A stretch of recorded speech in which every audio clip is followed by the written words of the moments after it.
the commonest condition that I encountered. And 2009, we looked at it and found among all cases that are referred to the LRH from the OPD, outstations, as well as from the hospital, this was the commonest entity. Next one, please. So as you can see in this child, the condition has many features. It often starts around the age of 3 months in an infant presenting with lesions on the face. Sometimes it's limited to the 2 cheeks. Sometimes it's quite extensive. As you can see, the inflammation is often unprovoked, and you also appreciate the associated dry skin that you observe. Though it's associated with ichthyosis vulgaris, the disease itself is known to cause dryness, which is known as cirrhosis. As the child grows up, the disease changes and pruritus sets in. Next one, please.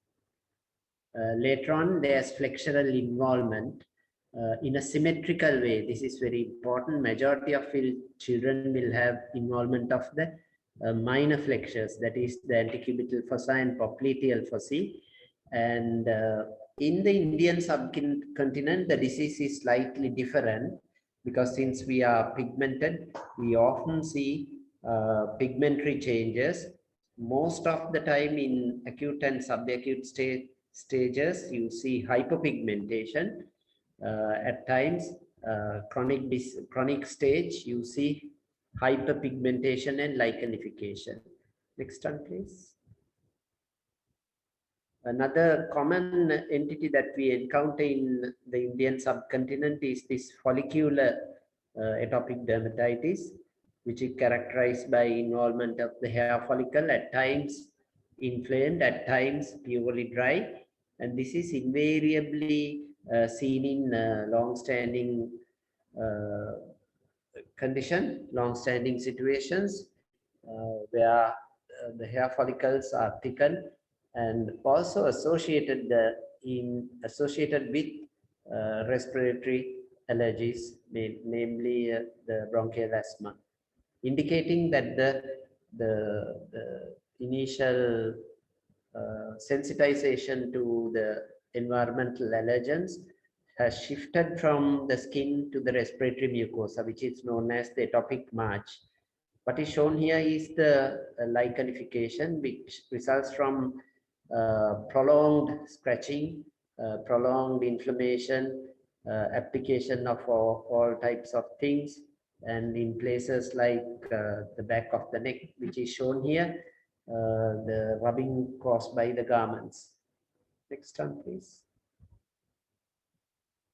Unusual presentations can occur, like photolocalization in this child. You can appreciate, apart from the inflammation, the dryness, which is shown here. Next one, please. Linear forms are also known to occur, though not common. Next one, please. Then we see atopic dermatitis-like presentation with underlying systemic involvement in especially immune deficiency patients with immunodeficiency. This results from the involvement of the adaptive immune system, and as I will explain later, there's involvement of the Th2 type of immune response. These include, next one please, Wiskott-Aldrich, which is X-linked recessive. Therefore, the boys are affected. They present with early onset atopic dermatitis, which is poorly responding to treatment, a quantitative and qualitative defect of platelet leading to bleeding, and a tendency to develop infections, including skin infections. And what is shown here is eczema herpeticum along with staph infection. I'll be explaining why this happens as we go on. Omen syndrome, which is a type of severe combined immunodeficiency, but there's a mechanism by which some T cells escape the block, and it leads to this phenotype where there is prolonged diarrhea, hair loss, edema, and atopic dermatitis like picture, which rapidly progresses to erythroderma. Next one, please. Hyper IgE syndrome is another one which is associated with atopic dermatitis, which is characterized by what is shown here in a neonate staph infection, and then they go on to develop a phagocytic defect of neutrophil leading to the manifestations. Next slide, please. Yeah, this is another child with hyper IgE syndrome. You can appreciate the so-called cold abscesses that are shown on the neck of this child. There's not much of inflammation as the neutrophils are defective, and on the limbs, these abscesses are localized within the muscles. So the correct term should be pyomyositis. And here is another child with the same condition. Here it's a slightly different one, the DOCK8 mutation, which is characterized by atopic dermatitis like, please don't go fast. Yeah, okay, stay there. Thanks. Which is characterized by recurrent skin infections caused by molluscum and herpes simplex virus in the flexures. And these molluscum and herpes simplex infections are generally resistant to treatment, and once you stop the treatment, they tend to come back very quickly. Next one, please. In hyper IgE syndrome, the other problem is the involvement of the lung, which is characterized by formation of pneumatoceles along with staph infection. Sometimes there's a pyothorax like what is shown here. This was not purely pyothorax, there was a pyopericardium as well, and these lesions progressed to the pancreas. There was a pseudocyst and the child died of that. Next one, please. Another association is with Netherton syndrome, which is characterized by ichthyosis in a peculiar manner, line-like lesions with alopecia. And if you look at the hair microscopy, next one, please. Yeah, they show some characteristic trichohexis invaginatum, like that of a bamboo tree. Yeah, so in the management of any disease, I think we should be thorough in our approach to look at the different aspects of the pathogenesis so that we understand and target the various aspects of the pathogenic process in order to achieve better outcomes. So as I said, atopic dermatitis is a very complex disease. Let me now go through the basic aspects of the pathogenesis. So currently we know that it results from an epidermal barrier defect. As you all know, skin is primarily an organ of protection. It protects you from many things like the allergens in the environment, microbes, UV light, chemicals, all sorts of things. And this primary barrier defect rests in the epidermis. And to give you a simple example, you know what happens in a burn, why extensive burn leads to death very quickly. The epidermal barrier defect also protects the internal environment, what we call milieu interior, and it also prevents water evaporation. The other aspect is the occurrence of dermal inflammation, which results as a result of the number one, the barrier defect. The inflammation in atopic dermatitis is to prevent further damage, the aim is that, but it is the inflammation that often brings the patient to us, the parents. This inflammation, as I said, can shift to other organs, especially the respiratory mucosa, which is again in contact with the external environment.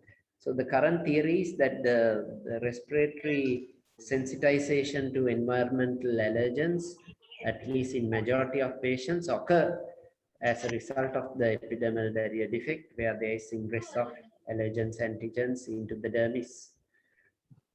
It's also known that it's associated with dry skin. I have shown you all some pictures. It's associated with ichthyosis vulgaris, which is caused by a defect in the filaggrin molecule. Now we know that it is also associated with autism, and the pruritus is in atopic dermatitis is worse in the night. It can be very severe and intractable in established disease, and pruritus tends to be partly dependent on the inflammation, and also as the child grows up, they become sort of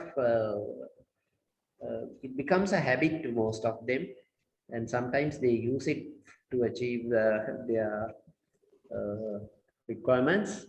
And remember, in growing children, if the child doesn't wake up, stay awake, or doesn't fall asleep, the growth hormone secretion is reduced.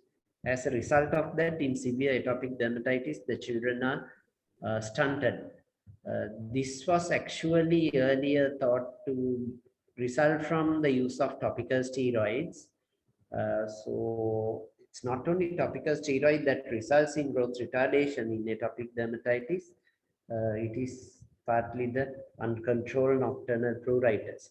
This pruritus is not driven by, there are two pathways of pruritus, basically the histaminergic and non-histaminergic.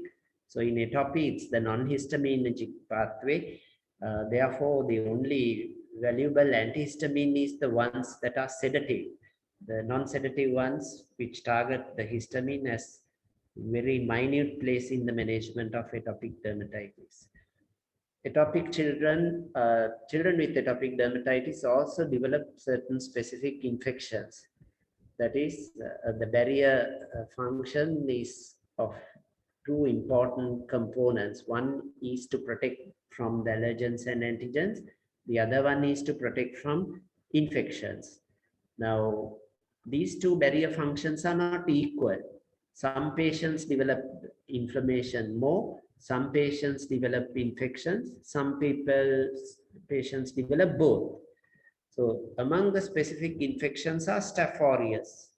Almost all children with atopic dermatitis are colonized with Staph aureus, and not only in the lesional skin, but even the normal looking skin is colonized by Staph, and they become pathogenic from time to time, and they produce a lot of toxins which act as antigens and go through the defective barrier into the dermis, leading to a further worsening of the inflammation.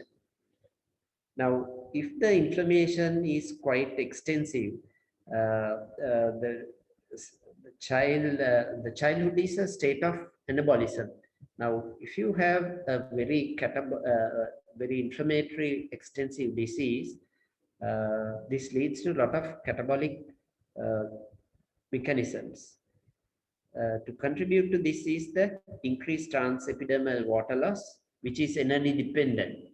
So all these mechanisms contribute to malnutrition in extensive skin disease. I'll be showing you examples of all these things. And since this is a fairly long-standing illness, there are a lot of psychological problems that these children develop. One is the poor sleep in the night, with resultant daytime somnolence. They also have poor self-esteem. They often find difficult to understand why the other family members are spared, and sometimes the parents find it difficult to cope with these children. Next one, please.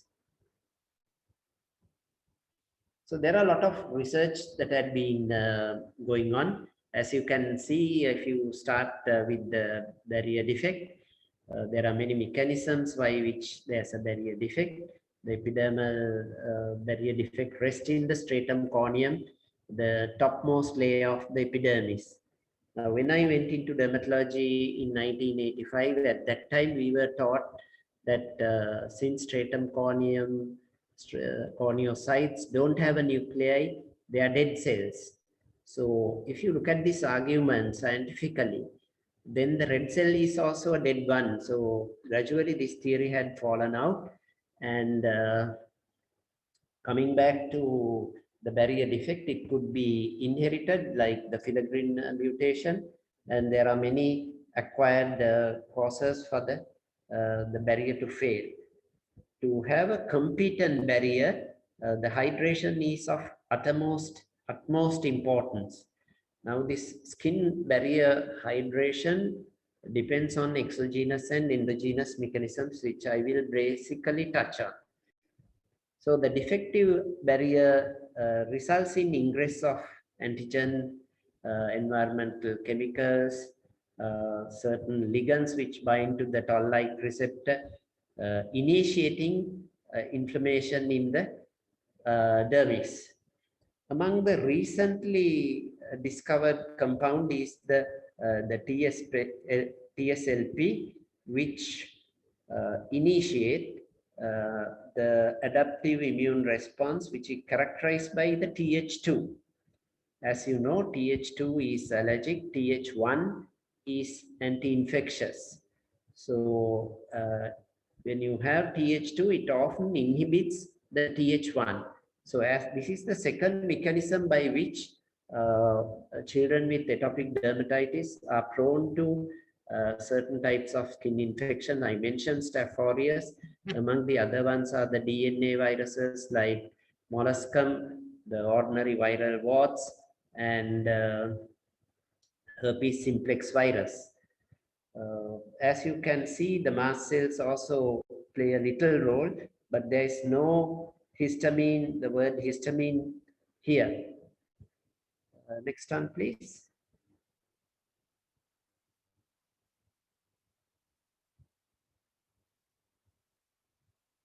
Yeah, to put all these things in the individual patient is not an easy task. So if you look at if you start from the barrier defect, and it leads to, as I explained earlier, inflammation in the dermis, which is Th2, and the primary cytokine is interleukin-4. And in some patients, this leads to a production of high levels of IgE, and infections with Staph aureus also contributes. Pruritus often worsens the inflammation, and inflammation worsens the pruritus. Similarly, inflammation in the dermis worsens the barrier defect, and this barrier defect worsens the inflammation. So these two vicious cycles are something that you need to break in the management when you want to manage these patients. Since the inflammation is mediated through the adaptive immune system, in the treatment of severe disease, one needs to use systemic anti-inflammatory agents. I will be briefly touching on this as we go on. Next one, please. So basically, to summarize the pathogenesis, the sustained barrier defect, when persistent with antigen ingress, leads to an inflammation which is with the bias of Th2, and there's alteration of the skin microbiome. Next one, please. So TSLP levels in atopic dermatitis play a key role, and these are the ones that have been recognized in recent times, especially the release of endogenous cytokines, interleukin-4. Next one, please. These are the other mechanisms thymic stromal lymphopoietin is the TSLP. It play a key role in not only bringing out the dermal inflammation, but propagating the inflammation in a very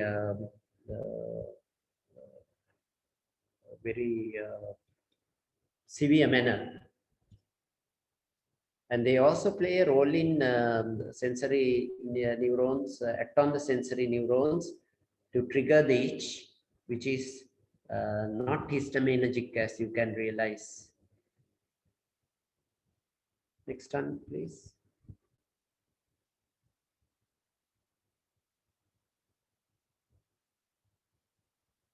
So, yeah, now thymic stromal lymphopoietin is produced by many cells, among which are the keratinocytes.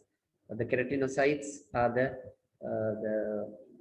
layer which is beneath the stratum corneum, which is like a brick wall, as you can see, the cells and the intercellular mortar.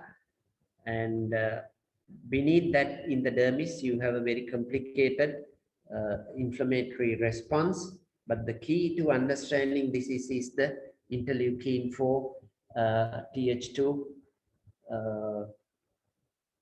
There are new molecules, biologics, which can block these ones, among which are the IL-4 blockers, as well as IL-31 blocker. Theoretically, it should reduce the pruritus. The blue line is the nerve ending. So the Th2 cells produce interleukin-31, which allow the nerves to become hyperactive, and also elongation of the nerve fibers into the epidermis. Next one, please. So normal permeability barrier depends on stratum corneum hydration, and there are exogenous and endogenous mechanisms. Endogenous, one is filaggrin, which is a protein which is degraded in the skin to produce what is known as the normal moisturizing factor. Now, among the moisturizing factors are lactic acid, urea, and also certain types of stratum corneum lipids like ceramide, free fatty acids, and cholesterol. Now, all these products can be artificially made and to produce a moisturizer, which is more rational and logical, rather than just to use a moisturizer. Just an application of something will be like a raincoat. Next one. So in the atopic dermatitis scenario, the barrier defect leads to dermal inflammation, as I explained earlier, due to antigen ingress, and also TSLP, and this leads to activation of cytokines in the dermis. Next one, please.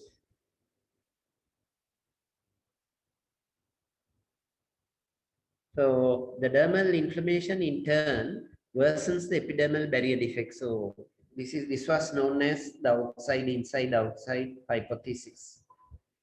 Now let us look at the evidence that is available to say that there's a barrier defect in atopic dermatitis. And it is now known the barrier abnormality parallels the severity of the disease, and ordinary emollients are effective, and specific repair therapy that corrects the barrier defect is very effective. These are the ones that contain ceramides, free fatty acids, and cholesterol, and in an equimolar manner. But the problem is they are manufactured only in America and certain few other countries, and they are very, very expensive. A 100-gram tube comes to about $100. So next one, please. So if this is the basic outline of the pathogenesis, we should base our management principles on these. So now let me convert these to management principles. Next one, please. So if there's a defect in the barrier, you have to firstly protect the existing barrier. If possible, enhance and repair the barrier defect. Enhancement can be achieved by achieving stratum corneum hydration. I will be coming into those specifically. Barrier repair therapy is very expensive. The next one is to treat and, if possible, prevent the inflammation, which of course is linked to the first one. Then the treatment of pruritus, which I have briefly touched upon. Treatment and prevention of infection.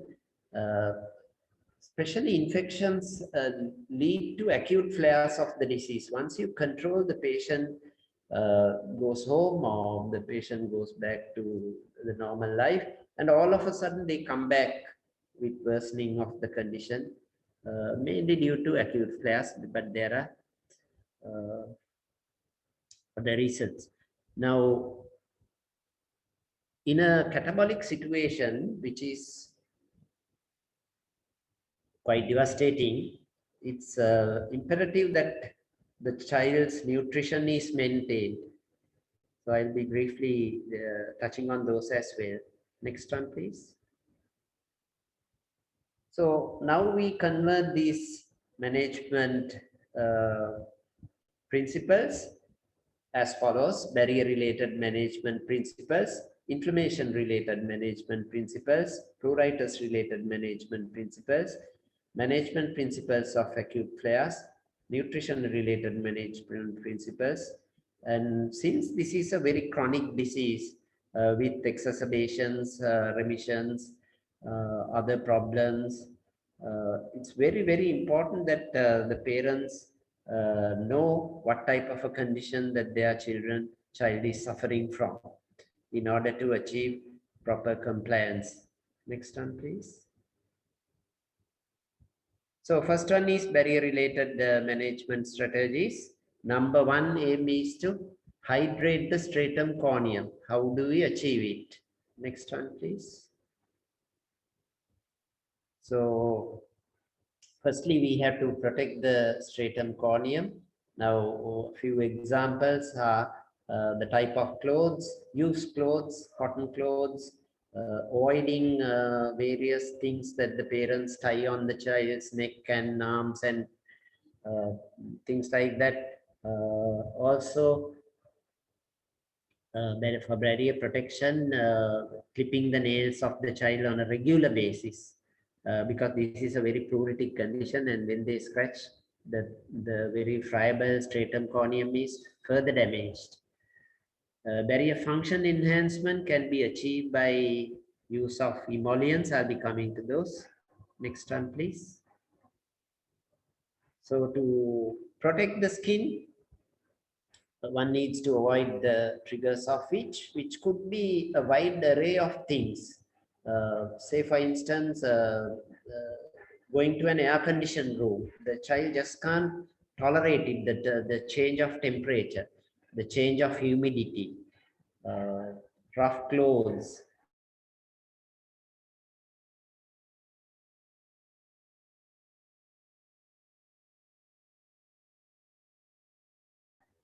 These are the ones that I am big. So that doesn't mean you can just apply an acid on the skin. Normally in atopic skin, the pH tilts towards the alkaline range due to many mechanisms. So we will take each one by one. Next one, please. Yes. After I came to LRH 2001, I have been struggling because I have been trained as an adult dermatologist, and all of a sudden I had to take this U-turn, and my MD is also MD medicine. So it was a very challenging task that I had to undertake, which I'm sure all of us have to do in our careers, and we should take it in a very positive manner without grumbling or asking for this, asking for that machine, asking for this machine, asking for expensive drugs. I don't think we should do that. We should basically look at what we can do in our setup with meager resources. One thing that I came across was the fact that based on a simple observation that once we admit these children, they have staph infection on their skin. They have various types of things that they have applied, from Western medication to Ayurvedic products like oils, rattandu, all sorts of leaves, neem or kohumba. So we used to cleanse them quite well with a bath. And then I found that after a bath, these children used to sleep quite well. So then I decided to explore this further and decided to bathe these children in a bath, to use lukewarm water. The barrier functions best around 37.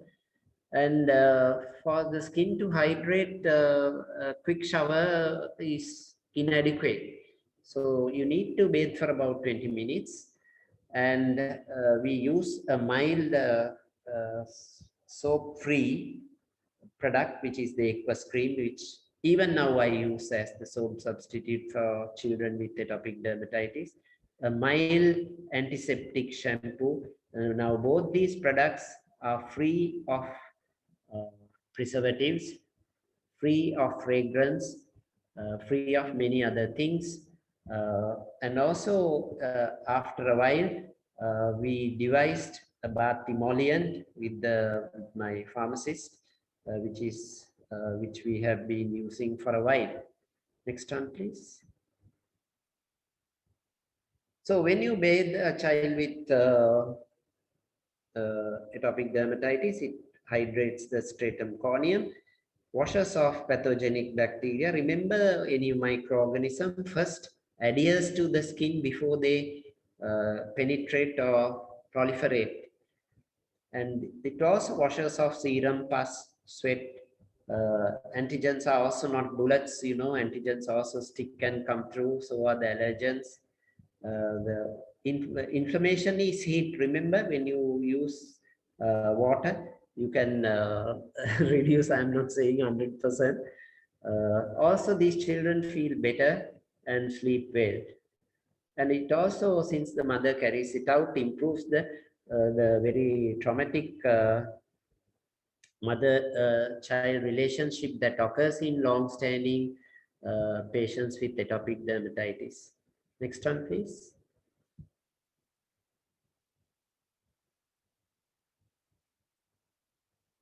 So we looked at this aspect 2008 with my niece some time ago. She's a doctor now, of children with atopic dermatitis. We studied 100 mothers. Next one, please.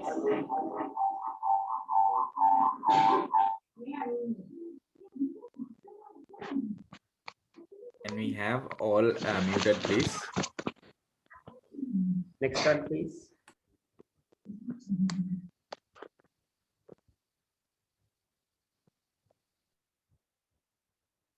Yeah, so as you know, atopy is seen in middle class and above. It's a big problem in the developed countries. We need to ask why. Why does it happen in certain categories of people? That is because people use a lot of sophisticated things like soaps and shampoos and various types of fragrance-rich applications, powders, rough clothes. So this is the reason why it is common. There was no sex difference. Average onset, still it's 3 months, and significantly associated with the family history of atopy. These are the findings that you find anywhere else in the world. Next one, please. There was a considerable delay in bathing children for, I don't know for what reason. Majority of them could not give us a reason, which I will show in the next slide. And we found that there was a delay in bathing, which resulted in an acute flare. So majority of mothers couldn't say why they didn't bathe. Maybe the rain, maybe they had something else, for various reasons. But there were other important ones, like the mother being in hospital, They fear that the child will fall sick if you bathe, especially on a rainy day, though it rains only outside. Ill health of the mother also at times, umbilicus not scar not healed, a small percentage. Next one, please. So how else can we protect the barrier, or barrier enhancement can be achieved with emollients? Of course, what is available in our setup, most of the countries worldwide, just leave on emollients. They are like raincoats. You apply, they sit on the stratum corneum, preventing the evaporation of water. So the retained water humidifies the stratum corneum. So that's how they work. Also, they trap antigens. They act as a thin protective barrier. And but they are effective, cheap, freely available, less sensitizing. In places like the Western province, it's always use something like aqueous cream and not an oily one. Remember, we Asians are also very hairy, and therefore, if you use something like emulsifying ointment, to tell you the truth, I have hardly used it for the past 20 years or so since I moved into LRH. Aqueous is more acceptable. It's less oily. It doesn't block, and it's quite cheap as well.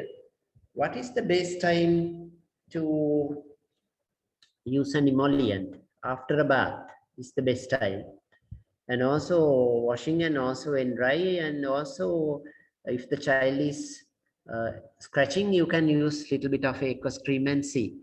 Now, something that I forgot to mention is, some time ago we looked at the bathing in a very scientific manner, and actually one of my senior registrars did that work, and we found some interesting things, like we measured the skin physiology using some machines that were given to us by our good friends Germans, and we found that after a bath the skin barrier improves dramatically. So, but it's not sustained. So what you do is this: you bathe the child and then you use a moisturizer. So then the barrier function, the barrier improvement is maintained. If the skin is very dry, the barrier fails.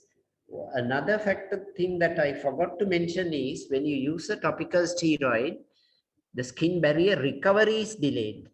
There's a natural process of recovery, a compensatory mechanism. This is delayed when you use a topical steroid. So in other words, therapeutically, when you use a topical steroid, use it maybe twice a week, something like that, which I will touch upon when I come to that later on. Next one, please.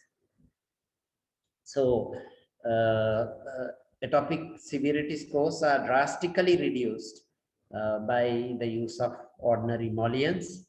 This is from, I think, British Journal of Dermatology. Next one, please.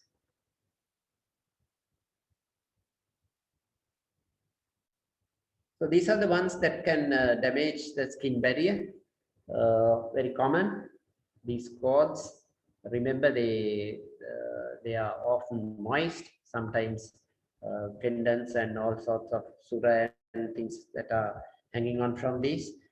They contain antigens, allergens. Next one, please.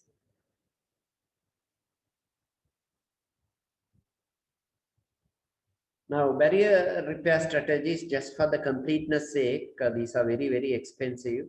The current initial ones were ceramide dominant, but the equimolar barrier repair creams, that is ceramide, free fatty acids and cholesterol, are quite expensive. And the person who did so much of research is the one that I have mentioned here, Peter Elias, a brilliant scientist who is attached to University of California, San Francisco. Next one, please. The second one is inflammation-related management strategies. Now, one advantage of treating skin diseases is the access that we have through the skin, the topical therapy. So we use it in a very rational way in the treatment of many skin diseases. The applications are widely used. So for the inflammation of atopic dermatitis, the number one treatment is topical steroids, and that had been in use for 50 years. And now when you use a topical steroid, remember you have a defective barrier on top. So if you apply straight away a topical steroid, as we did 20-30 years ago, it falls into the dermis. It falls into the dermis, barrier recovery is delayed. So whatever the topical therapy that you use needs to be combined with what I have mentioned thus far. That is the barrier-based strategies. Now, when you are using topical steroids, there are different potencies. Mild ones. Don't treat out of fear. If the inflammation is severe, you need to use a fairly potent one. And you have to decide on the type, the place, age of the child, and how safe, in a very safe manner. Calcineurin inhibitors are the tacrolimus products which are available now, and they're a bit expensive in comparison to topical steroids. And regarding systemic steroids, you can use it in two ways. One is to, if you have a severely inflamed child, very distressed, the parents, you can use a short course of topical steroids, so systemic steroids, prednisolone, to get the disease under control. Only problem of using systemic steroids is the rebound. You stop the steroid and the disease rebounds in a very severe manner. Next one, let's take one by one.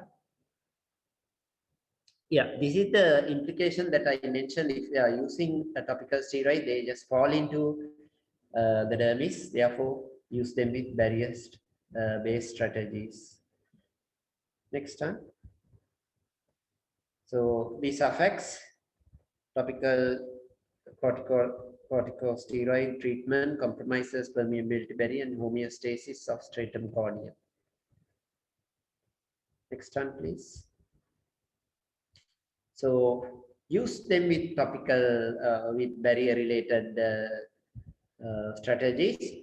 I find I use often intermittent use. That is, you can do two things. That is, you use for localized disease on Wednesday night and Saturday night, allowing in between for the barrier to recover. That is one way. The other way is to rotate the site of treatment, that you can do either clockwise or anti-clockwise. Please stay there. Yeah, go back. Potency to be determined by the age of the child, degree of inflammation. Say for instance, if you are treating the face, only hydrocortisone ointment. You can use hydrocortisone ointment. Why an ointment? Because the eczema skin, atopic dermatitis skin is dry. If you use a cream, it further worsens the dryness. So use an ointment most of the time, except for the scalp, use a lotion because of the hair. You can adjust the potency depending on the response. And my advice is for you to be familiar with few products. It is useless that you change the product over a few days, or when the patient comes next time, you have heard of a new drug, a new steroid, a new boy in the scene, so you use it. Don't do that. Be familiar with one or two products. In fact, I'm still using maybe 1 or 2, 3 products. Of course, when you use drugs, you have to be aware of the side effects as well. Next one, please. So there are a few products which have been tested, some for the maybe 10-15 years. Fluticasone, mometasone. Mometasone is generally avoided except for the palm sensors. That is also for a short period of time, because these products get absorbed and can result in inhibition of the HPA axis. Next one, please. Yeah, topical calcineurin inhibitors, expensive. They are believed to promote infections long term. We have used them for 10-15 years. They are quite safe. They are safe near the face. Remember, calcineurin is also found in the peripheral nerves. So these products bind to the peripheral nerves as well. So as you apply, the patients, the children will say there's a burning sensation. You need to explain it if you are prescribing a calcineurin inhibitor to the parents. Next one, please. It's not an allergy. Next one. Now, in a child of this nature, the topical steroid is not going to work. You need to, here it's MRSA, it's generalized exfoliation. The child can't sleep. So the child is very depressed. You have to use a systemic agent. Next one, please. So among the systemic agents, one thing that I have discovered at LRH is the usefulness of methotrexate in many inflammatory skin diseases, which can be associated with other systemic manifestations like dermatomyositis. There are a lot of good things about methotrexate, among which is its free availability and the cheap price. But also, as clinicians, it has a very predictive or a predictable side effect profile. Idiosyncratic reactions are almost unheard of. So methotrexate is my personal choice, and though I have used systemic steroids, I must tell you I haven't used azathioprine, phototherapy or cyclosporine for any of my patients for the past 20 years. And I must also tell you all, you would have realized atopic dermatitis is not a very big problem for me compared to what it was 20 years ago. Purely by approaching this problem in a very scientific way with current knowledge, rational, logical use of that knowledge, not to substitute or not to prescribe a drug without a basis, out of assumption, thinking that this will work and better than the other one. So what we do is, for severe disease, we use methotrexate. When I first started using methotrexate, the result was not so good, because supposing you have a child who wants to sit for a scholarship exam and severe atopy, the child can't go to school or sit for the exam. We generally used a fairly reasonable dose, around, say, roughly for a preschool child, 5 milligram weekly.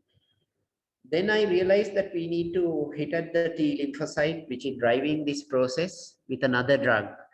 So we use prednisolone 24 hours later, single dose, a combination therapy, which had not caused any immunodeficiency. I can't think of any patient who develops severe immunodeficiency while on this combination. Having said that, atopic Th2 is also infectious promoting, because they don't have Th1.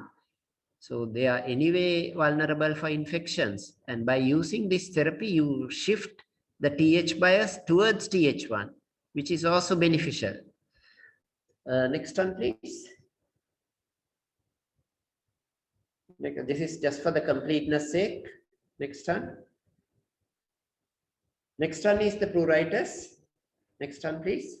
As I told, it's not driven by histamine. It's the other pathway, non-histaminergic pathway. Very troublesome, nocturnal pruritus. We know that it's partly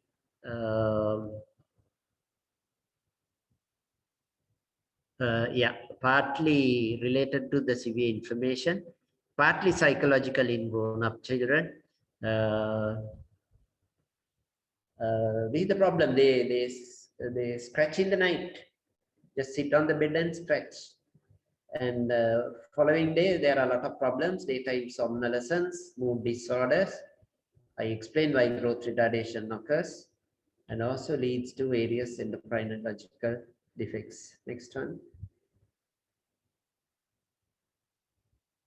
So in order to tackle the itch, always treat the underlying cause, the barrier defect, treat the inflammation, use topical steroids at night when the pruritus is also worse at night. And also parents have little bit of free time to apply. Sedative antihistamines, of the lot, I prefer hydroxyzine, wonderful drug, though not freely available. It's extremely useful in children with atopic dermatitis. You can use it from 1 year onwards. I have used toxipine in some extremely troublesome, depressed children. Next one, please.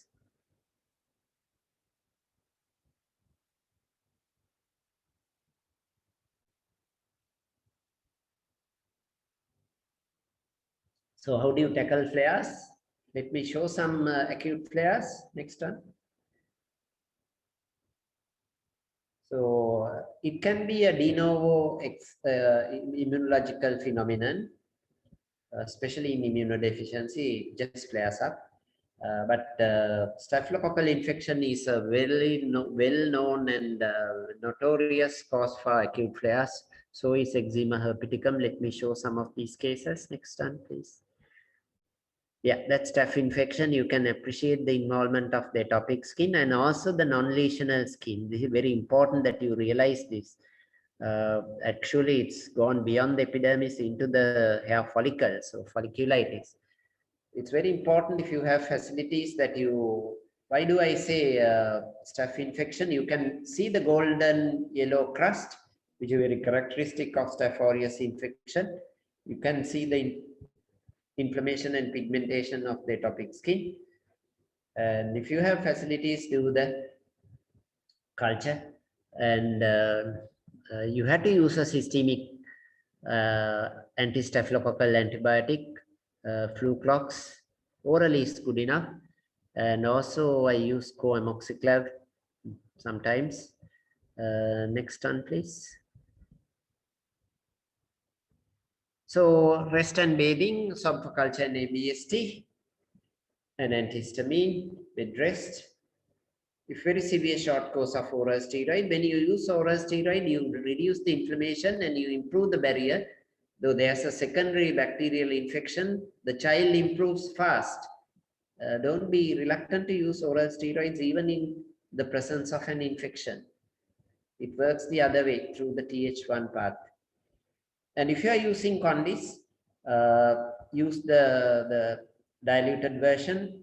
If you use the high concentrate, you cause further damage. You burn the skin and the atopy worsens. And this type of black preparation is bound to stain the nails for months and months. So once the infection is under control, you can use a topical steroid. If there are erosions, you can combine the topical steroid with an antibiotic or an antiseptic. We have antiseptic called thioquinone. The topically used antibiotics are fusidine and also mupirocin, which are both anti-staphylococcal. Next one, please. So that's eczema herpeticum. These children need admission, isolation, and commencement of acyclovir immediately, as soon as possible orally, along with the other measures. So remember, bathing is number one, a good bath with aqueous cream and cetrimide, and then use an emollient, use a topical steroid. Next one, please. Here is the Chinese letter type of erosions. After a while, you can see the vesicles, which are good and quite extensive. Now, this is what happened during the smallpox epidemic. The children who were vaccinated, who had atopic dermatitis, died of the vaccination.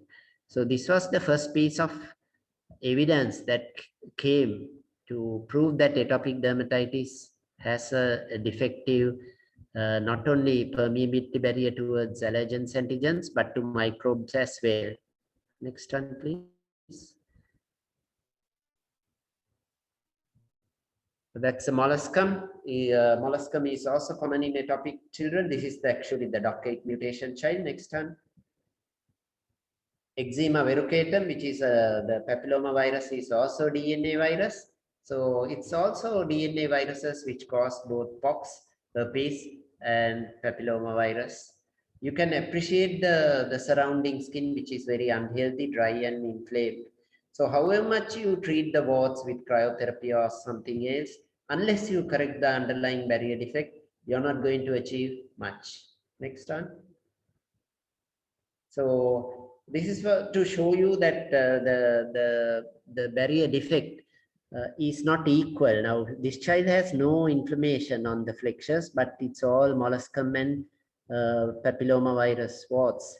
So this is eczema molluscatum and eczema verrucatum. Inflammation is minimum. So they are not parallel. You know, one of my senior registrars looked at this aspect and found that some patients just present like this. They don't have features of atopic dermatitis if you go strictly by the criteria that are laid down based on inflammation, but they have the same disease. Next one, please. Only RNA virus to cause this type of disease, localized disease in atopic dermatitis, is the Coxsackie virus. So this is known as eczema coxsackiatum, and they often are localized to the lesional skin. Next one, please. So coming to this, to summarize, you have very active disease. Go for the ones on the left hand side: bathing, emollients, oral antibiotic, topical steroids. Bring the inflammation down, restore the barrier, then go for maintenance, emollients, caring for the barrier, occasional topical steroid. Go by the year, maybe once a week, twice a week. Teach your patients. Tell them also to study what causes the exacerbations. Tell them to understand the disease rather than to be passively dependent on the doctors. You know, this is very important in clinical practice. Next one. So this is the other method, calcineurin inhibitors. The principle is to restore the barrier, then maintain. Next one.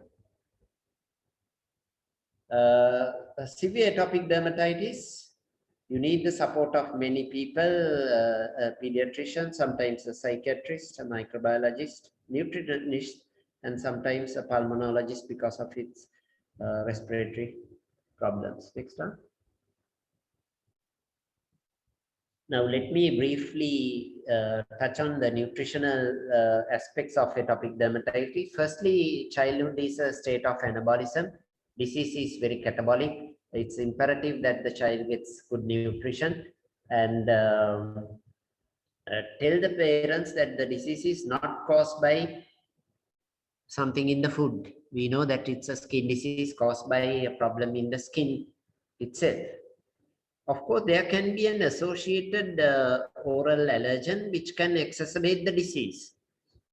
It is then rational and logical to avoid such a thing. It's very bad for us to restrict especially protein items because you believe that it to be the cause. Next one. So this is what I am telling you. Many of these children go into malnutrition because of this. Let me show you some examples. Next one.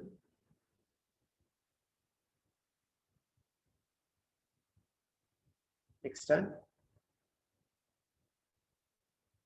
Now, sometimes people say, if we don't give this item in the food, the condition improves. That could be incidental. Next. And also remember, parental reports are unreliable.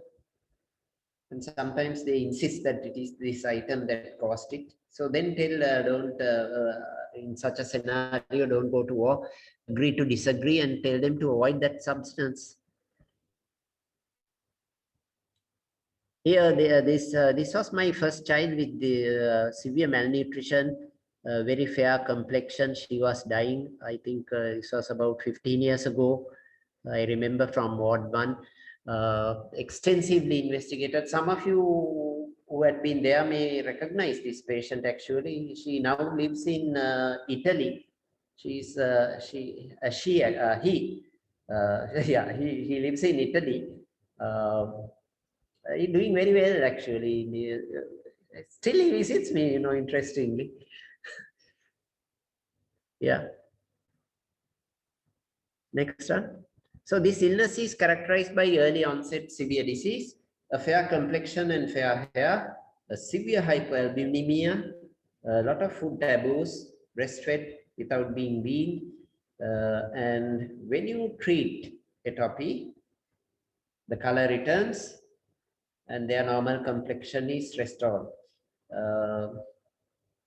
Number one, the most important thing is this is basically kwashiorkor in the setting of atopic dermatitis. They can die of hypothermia at any moment, so keep the baby covered, lose lukewarm water, and give albumin, whatever you have, whatever the product. Don't ask for salt-free albumin all the time. Next one. So this child, this is actually, what's her name? Can't remember her name, Kaushalya or somebody. Next. So this is how we managed. Next. And look at the mother's complexion and the baby's complexion. Look at the baby's cheeks. She was edematous. And after treatment, you can appreciate the return of the normal pigmentation. Remember, for melanin synthesis, a lot of things are required, including copper and many other vital amino acids, starting from phenylalanine, which is converted to tyrosine, and tyrosine is acted upon by tyrosinase, and many other reactions leads to the formation of melanin. You can also appreciate the mother's smile because she knew that the child was dying. So I have managed about 20-30 with excellent outcomes, and most of them are adults. And interestingly, for some people, gratitude is a lifelong thing. For, I would say, for majority, it's shorter than their thumbs. Next one. So this work was published in the Ceylon Medical Journal by one of the senior registrars at that time. Next one. So what is the take-home message? Strike a balance, don't get into arguments, maintain the normal requirements, replace loss, both calories, proteins, and other vital stuff. If they suspect some food allergen, maintain a food diary. So each time that the drug, the food item is given, there's an exacerbation. Avoid proven triggers. Use an alternative. This is especially true for proteins. Good quality protein, especially fish I am referring to. Often tuna class of fish, both bala, kumbala, kelavalla are incriminated because this the bloodfish or the tuna class is rich in histidine, which is very important amino acids. Next one. So last one. There are a whole heap of things that you can tell. You can give written instructions, but speak to the parents, tell them to study what is happening, to look at it in a very rational, logical manner, not to be driven by hearsay evidence. Next one. So we looked at this. Next one. So majority had misconception at first visit, significant improvement of knowledge at subsequent visit after explanation. People had a morbid fear about bathing on rainy days. Tell them that the rain is outside, you can bathe inside the house. that type of thing. Be very simple in your approach to any complicated problem. Next one. Yeah, so this is to summarize. I know it's a very marathon of a session. So based your management for any condition, say for instance, I always look at the present COVID epidemic. Why is it killing the elderly? Why is it killing the people with diabetes? Why is it killing people with heart disease? Not many people with lung disease are killed by COVID. So it has to be somewhere in the vascular endothelium, the primary problem of damage. I would ask you all to, because I don't, I'm not a internet, I don't have the facility, though it's available, I don't know how to use it. My shortcoming, my weakness, I would say. Read about COVID and vascular endothelial defect. Why is it killing people with vascular problems? There should be something there. And if you can improve the vascular endothelial function, there will be something out of it. Please read on this. So that concludes my presentation. And I would like to, my presentation is based on, please go back.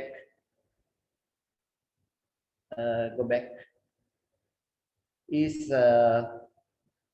based on my oration and also a recent article that I wrote to the Indian Journal of Skin and Sexually Transmitted Disease, Current Concepts, Pathogenesis of Atopic Dermatitis, should be available online either next month or a month after.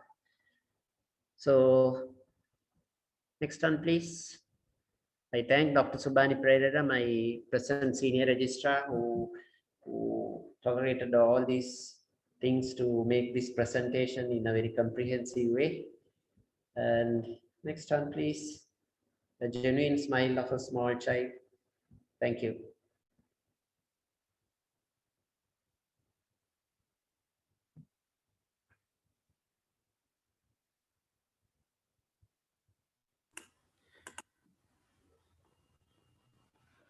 So, sir, thank you very much for your very explanatory and the most insightful presentations today. And now I take this opportunity to open this session for the doctors who can raise any questions or any concern which with regards to the pathogenesis and the management of atopic dermatitis in kids. So it's your session. You can take forward any questions that if you have for any clarifications.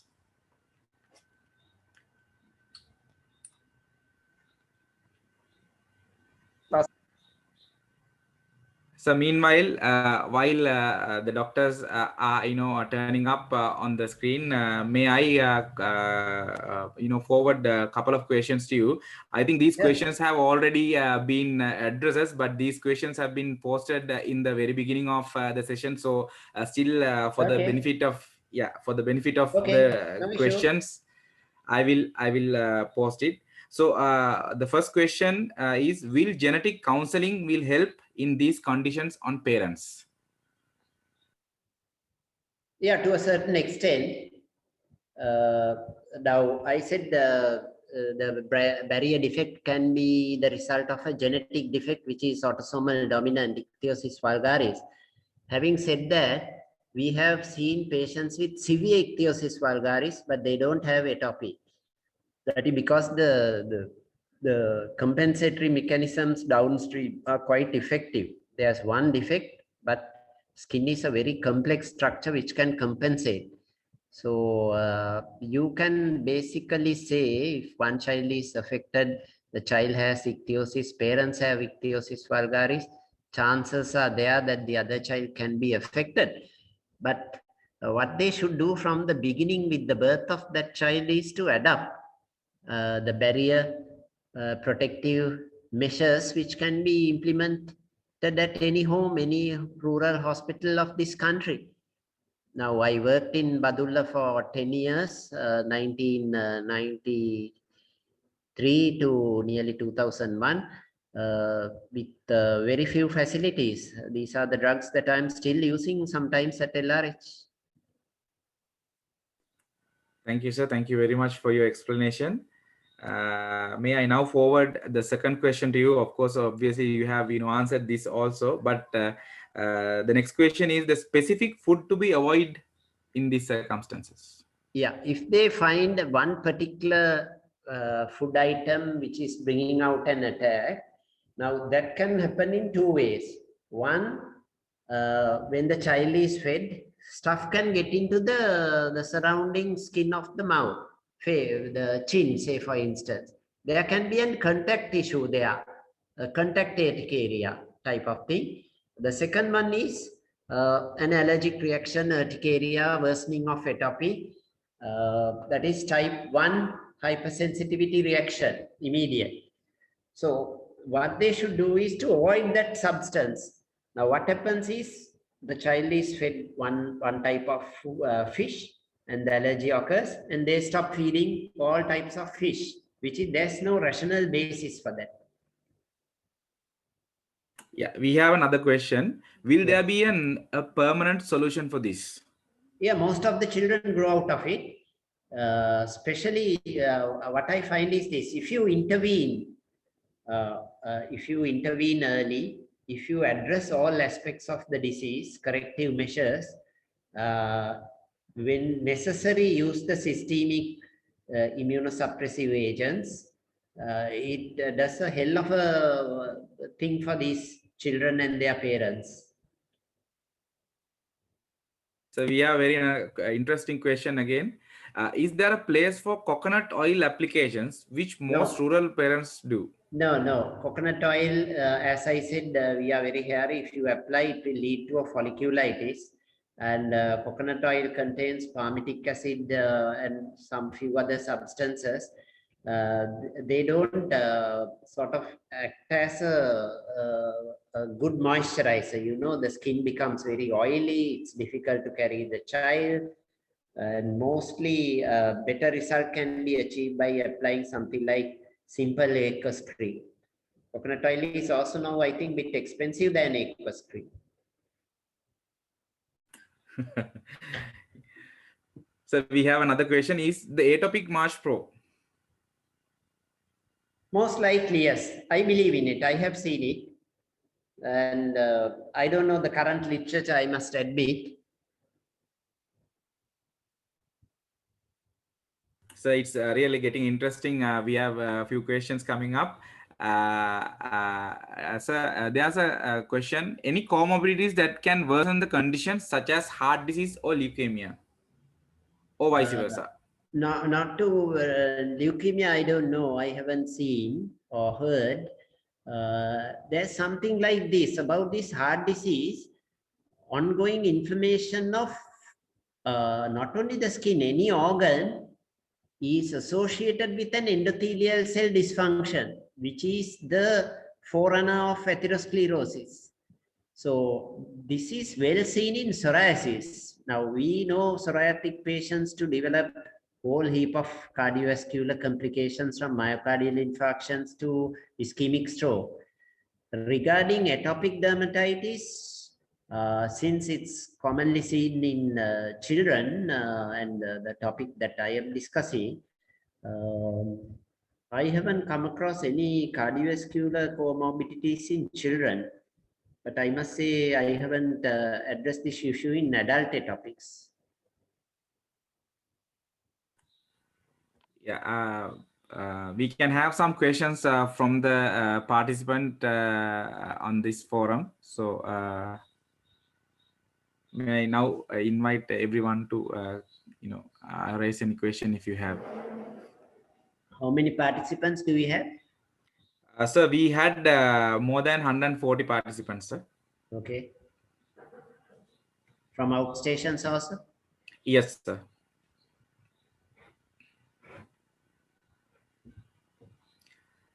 I think that we had come to the end of the session, since that we don't have any questions raising up, and with that I would now hand over this floor to Prabhat to give the vote of thanks. Yeah, can I make a small comment? Sure, sir. If they have a question, they can post it either directed to you all or to my email. That's one. I would also like to know any clarifications that they want to know, or if they send me their number or email, I can respond. Thirdly, I would like to have a feedback from them about the presentation, its clarity, my speed, all that stuff. Sure, sir. We will definitely, send a survey to them, and we will get you the feedback on behalf of this. Okay. Thank you. Thank you very much, sir. So now I take this opportunity to hand over this session to Prabhat. Prabhat. Thanks, Lalanka. So good evening, all the doctors. So on behalf of the Glenmark, first of all, I would like to take this opportunity to thank today's speaker, Professor Jayamini Seneviratne, for allocating his valuable time and sharing his valuable knowledge with all the medical professionals across the country. So thank you very much, sir, for accepting our invitation and joining with us for this session. And also, I would like to take this opportunity to thank all other medical professionals who have joined with us today from the all other part of the country. So thank you very much for allocating your time and join with us.